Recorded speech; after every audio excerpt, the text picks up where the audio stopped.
Bom dia para você que está aqui interessada sobre esse assunto da alfabetização e do português como língua de herança.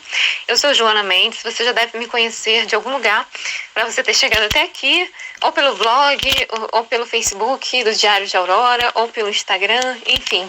Eu quero te dar as boas-vindas e dizer que esse espaço aqui é uma maneira que eu encontrei para compartilhar os meus aprendizados e as experiências com as crianças. E eu espero que isso seja útil para você também. Nesse primeiro áudio, eu quero falar sobre o primeiro livro que eu vou compartilhar aqui com vocês, deixando claro que eu não vou fazer uma leitura completa de todo o livro, mas que vou apenas destacar alguns pontos que eu acho que são importantes para nós que estamos nessa situação de ensinar o português como língua de herança para os nossos filhos, né? Então, o primeiro livro que eu vou compartilhar aqui se chama Alfaletrar.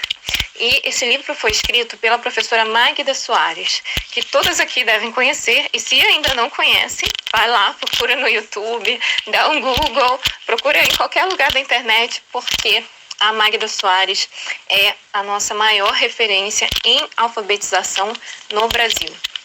Então, nesse livro, o Alfaletrar, a Magda afirma que toda criança pode aprender a ler e a escrever. É o subtítulo do livro.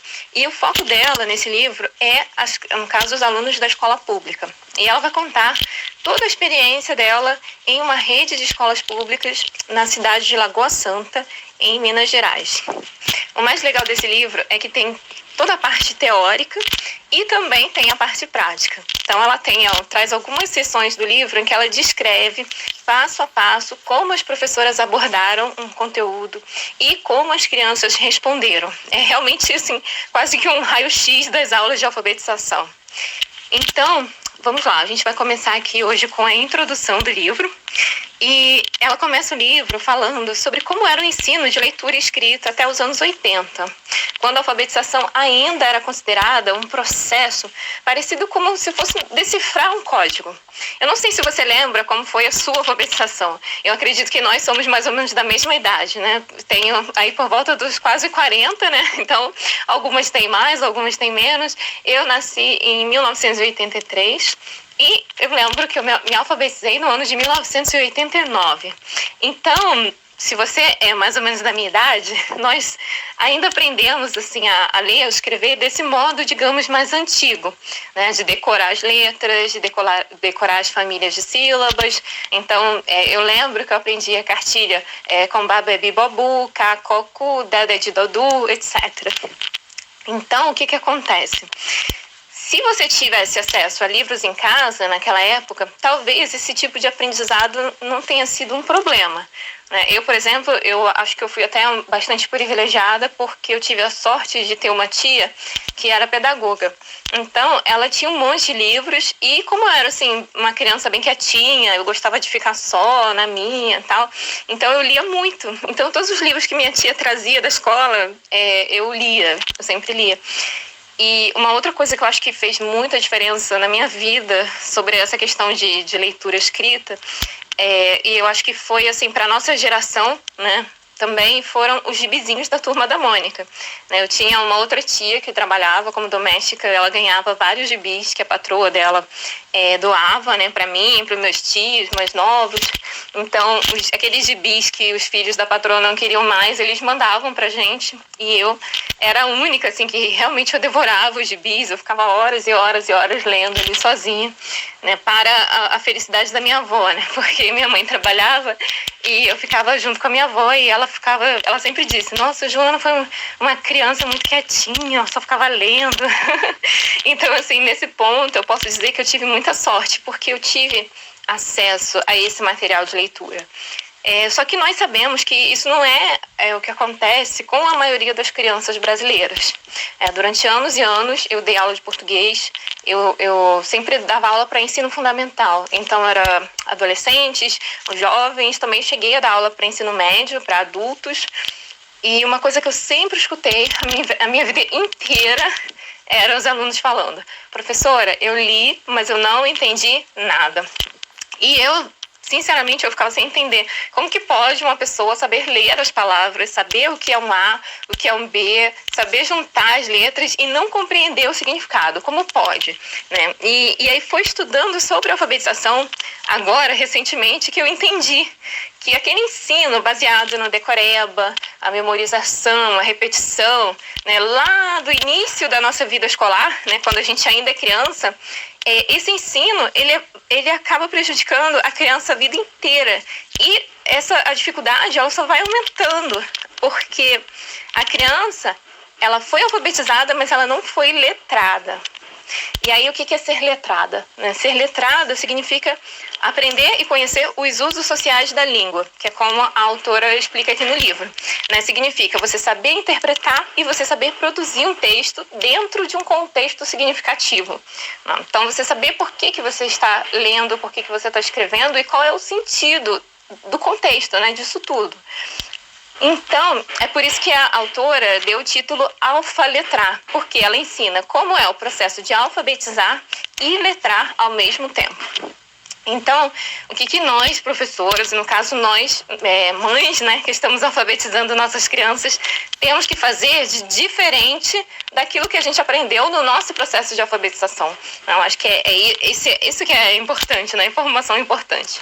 Então, ela deu aqui alguns caminhos e eu vou comentar aqui os principais pontos sobre o que ela escreveu, no livro. Então, a primeira coisa, a gente precisa definir metas, mas não assim uma meta fantasiosa que eu tirei de uma cartilha, sabe? Metas realistas mesmo, para a realidade de cada criança, e para cada ano. Então, definir esse ano que eu quero que meu filho aprenda X coisa. E aí depende muito do país onde você mora, depende, da língua que é falada nesse país. A sua meta ela vai ser diferente. Então, assim, por exemplo, eu moro na Itália, graças a Deus o alfabeto italiano é bem parecido com o alfabeto de língua portuguesa. Então, por exemplo, eu não vou precisar ensinar o som das vogais, porque é igual. Agora, uma mãe que mora num país de língua inglesa, por exemplo, ela vai ter que começar ensinando o som das vogais, porque tem uma diferença maior em relação ao português, entendeu? Então, para definir essa meta, a gente precisa ter também um conhecimento da língua do país onde a gente vive, sim. Isso é bastante importante para saber de onde que nós vamos começar. Uma outra coisa que ela indica, e que eu acho super possível, é orientar a criança a entender o conceito de língua escrita. Nossa, aí você vai perguntar, nossa, como é que eu vou fazer isso? Simples, você vai ler para o seu filho. Você vai ler o máximo que você puder. Se possível, todo dia um pouquinho. Isso seria assim, o ideal. Todo dia você lê um pouquinho para os seus filhos. Se não for possível, a quantidade máxima que for possível para a sua realidade. Eu sei que cada uma tem uma realidade diferente, então assim, não vou também falar uma coisa que vai ser uma coisa irreal.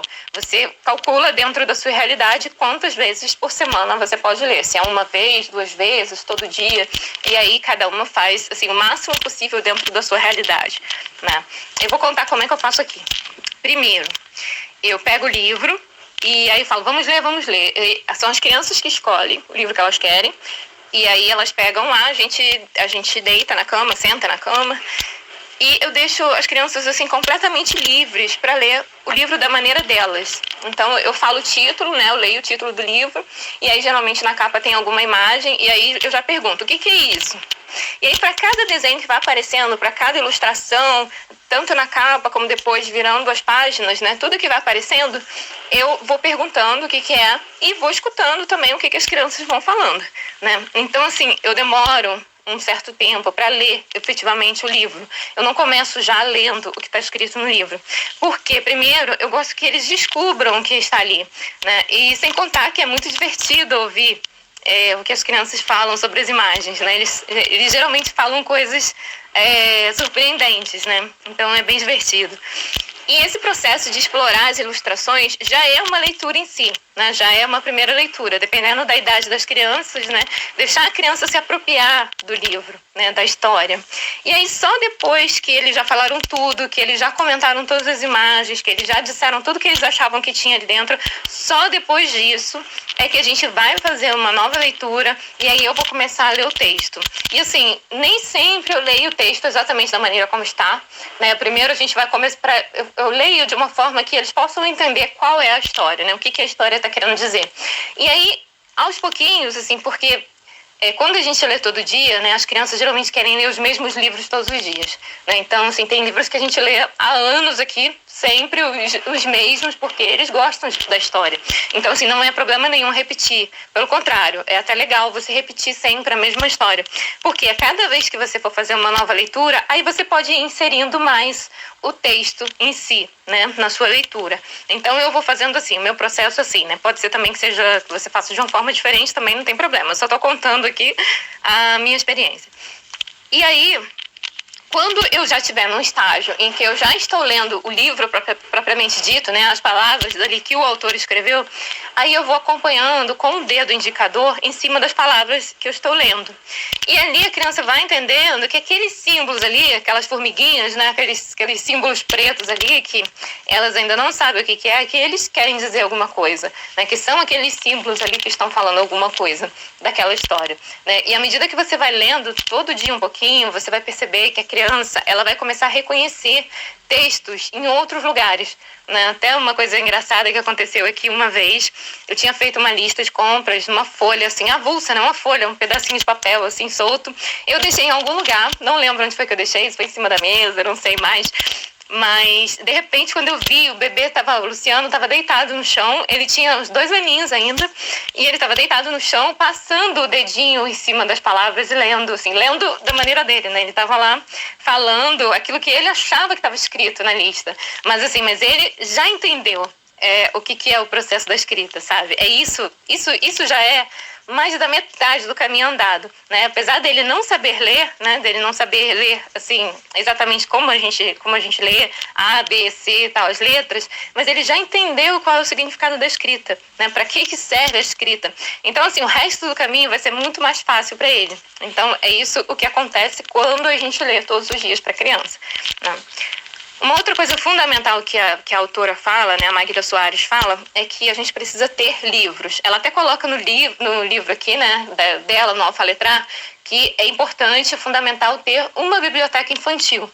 Eu sei que é muito difícil, é complicado pra gente, principalmente pra gente que mora fora, ter acesso a livros infantis em português de qualidade. Mas, assim, é um investimento para a vida toda. Eu até arriscaria dizer que é o melhor investimento que a gente pode fazer para os nossos filhos. Então, assim, eu sempre peço para quem está vindo para cá, eu peço para os meus amigos no Brasil, para eles mandarem. Eu peço mesmo, gente, eu não tenho vergonha, assim, de pedir livro é a única coisa que eu não tenho nenhuma vergonha de pedir. Então, assim, das últimas vezes que a minha mãe veio, eu pedi para os meus amigos que eu estava precisando de livro, então eles me mandaram um monte de coisa. A última vez que eu fui ao Brasil foi em 2017. Então, quer dizer, já tem 3 anos. Mas eu trouxe uma mala de livros cheia, eu comprei muito livro. Então, assim, é fundamental, porque o livro, ele é a base, ele é o centro das atividades, né? Nesse livro aqui, Alfaletrar, todas as atividades, elas começam a partir da leitura de um livro. Então, assim, é realmente muito importante. E, por último, a autora fala 2 coisas que são, assim, mais técnicas, né? Mas que eu vou comentar aqui, que eu acho que é importante também. A primeira coisa é que a gente tem que fazer um diagnóstico periódico, né? O que é isso? A gente tem que verificar o que a criança aprendeu de tempos em tempos, né? E o que a gente tem que ensinar em seguida, né? Então, às vezes, a gente precisa voltar para reforçar alguma coisa que a criança ainda não aprendeu, ou, às vezes, ela já aprendeu e a gente pode passar adiante, pode ensinar uma coisa nova. Então, mas é a criança que vai sinalizar para a gente qual é a direção que a gente vai seguir. Porque o mais importante que a gente quer aqui é que ela aprenda, né? Então, a gente vai fazer esse diagnóstico. Oi, peraí, apareceu um bebezinho aqui, já tô terminando, filho. A segunda coisa mais técnica é a produção de jogos, que ela fala, com a ajuda das crianças. Aqui a gente também vai ter que pesquisar mais um pouquinho para saber que jogos são esses, né? né, quais são os jogos mais adequados, mas assim, mais pra frente eu vou compartilhar alguns também aqui com vocês, tá? Então a gente vai ter esse conteúdo ainda aqui mais pra frente. Nossa, gente, isso tudo foi só a introdução do livro, então vocês imaginem o que vem pela frente, né? Então a gente vai ficar por aqui, eu tenho um bebezinho aqui que tá requisitando aqui a minha presença, mas até a próxima... Oi, vamos lá. A pista tá ali, a gente vai lá ver. Até a próxima semana. Vamos! A gente vai continuar então com a unidade 1 do primeiro capítulo na próxima semana. Vamos! Se vocês quiserem entrar em contato, se vocês quiserem me enviar uma mensagem, se vocês quiserem fazer alguma pergunta, vocês podem me enviar um direct lá no Instagram, no @joanamendes.cultura. Só um minuto, filho! É sempre assim, gente. Isso é pra vocês verem a vida real de uma mãe como é, né? Até pra gravar um áudio é assim, é essa questão toda. Mas enfim, terminando aqui, se vocês quiserem me mandar alguma pergunta lá na página do Diário de Aurora, eu vou ter o maior prazer em responder a dúvida de vocês ou ajudar de alguma forma, tá? E se vocês conhecem alguma mãe brasileira que mora no exterior, quer alfabetizar os filhos, pode enviar o link desse canal pra ela, compartilha com as pessoas que você conhece e que vão se beneficiar de alguma forma com esse conteúdo, e eu espero que eu tenha ajudado vocês. Um abraço, uma semana abençoada para vocês e para a família de vocês também. Tchau, tchau.